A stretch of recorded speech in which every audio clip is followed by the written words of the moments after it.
Thưa dây nó. Món nó.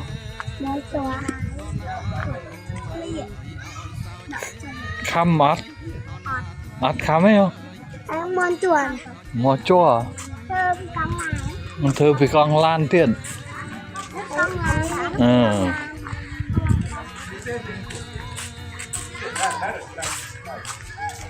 Dạ nó thưa vì con lan đây. Mình thì đắng. Tới các bài dễ thì dễ chạp tới. Dễ nên tụi nó ca vậy.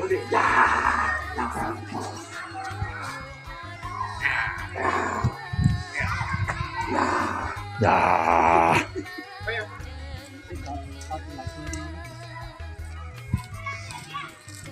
Te vicciamo di andare. Acı. Ini kacana. Try. Cà phê sầm ram hả? Ồ. Cà phê sầm ram.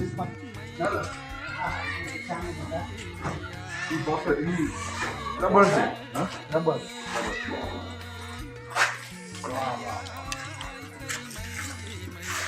Bubble tea ini bubble tea. Con đang rất nhiều bán để cái bao này sắp sai tấn. Anh 4. Còn chưa? Ở lấy ăn bán kìa. Đang chưa? Và những chỗ mưa bàn. Này, cái này thì xăng. Đấy, đo đâu đang. Học mới cùng video với.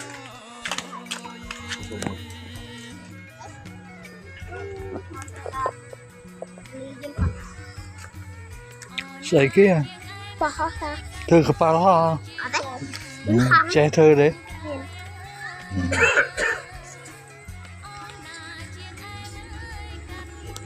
Đấy trong bao tay ná.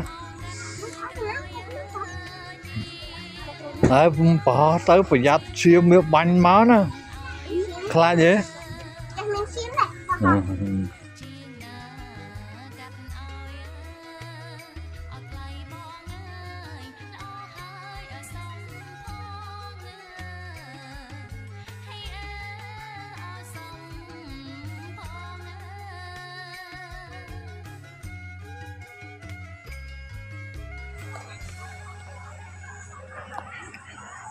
Kiri rồng.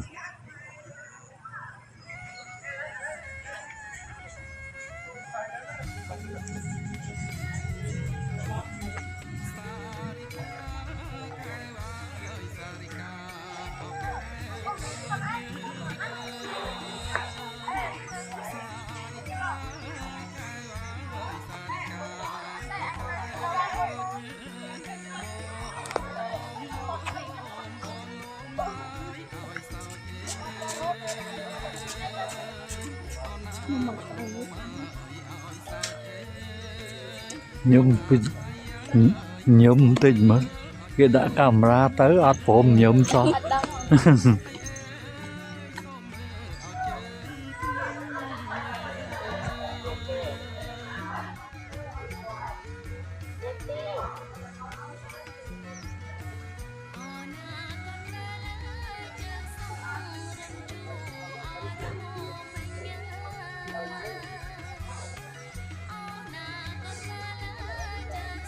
Mơ nghĩa nhôm tình mơ về thứ đây thứ chương ấy hòm tình mất nè thứ nhé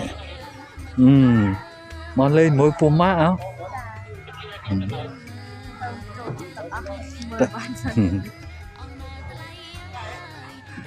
anh này nghĩa chứ mơ một sự sáng ăn cho bảo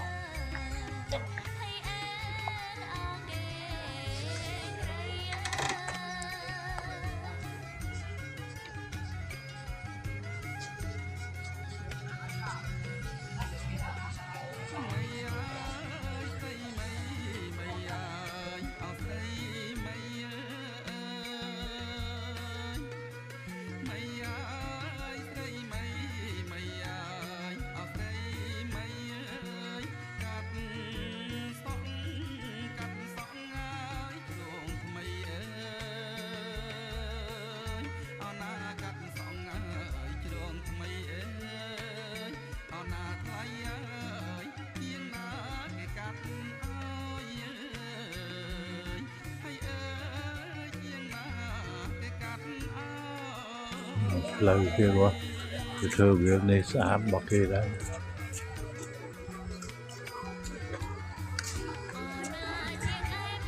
lại nó miền lại sinh mây làm con để không thể để không nặng cái đó lại sinh mây để làm cái lưỡi miền là miền tóc à miền đâu đang chơi tôm múc cái lái lúc đang từ lơ thoát mà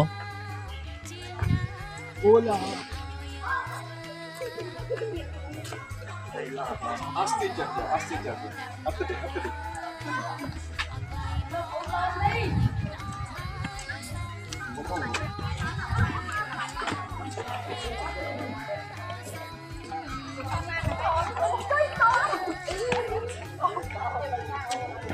ai lấy cái tên nào hả lấy cái tên nào cái thoát thôi ai rồi cái nào chơi ngày ní ngày chăn kia ấy ôi nhiều chuyện mấy nè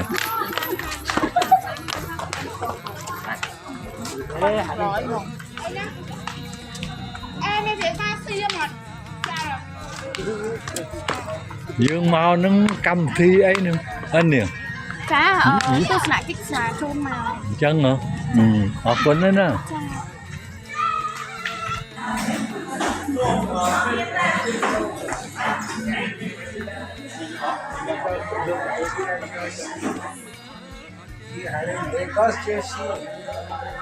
Juno Patanji Parjo Aropi Bunda सब छोरी आने आना तो याद करनी पड़ता है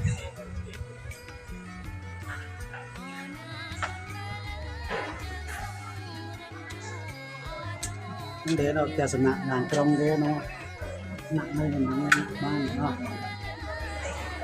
cái tục ở chùa mà ba cái tôi chưa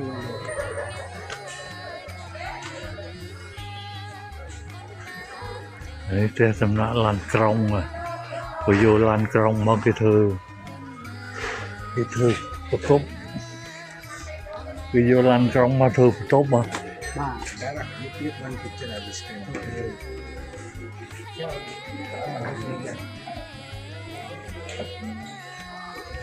yeah click it's okay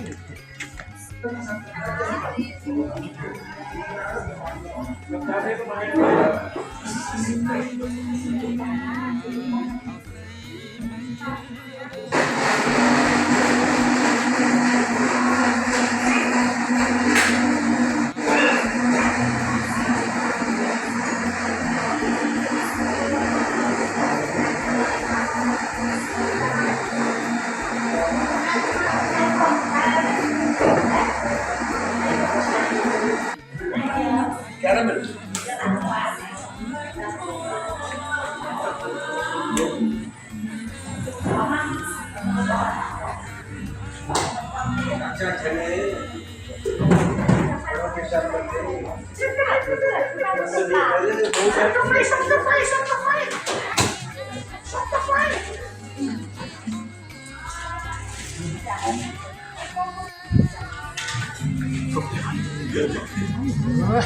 Nhóm sạp mình tên nhỉ ok bye sống số 3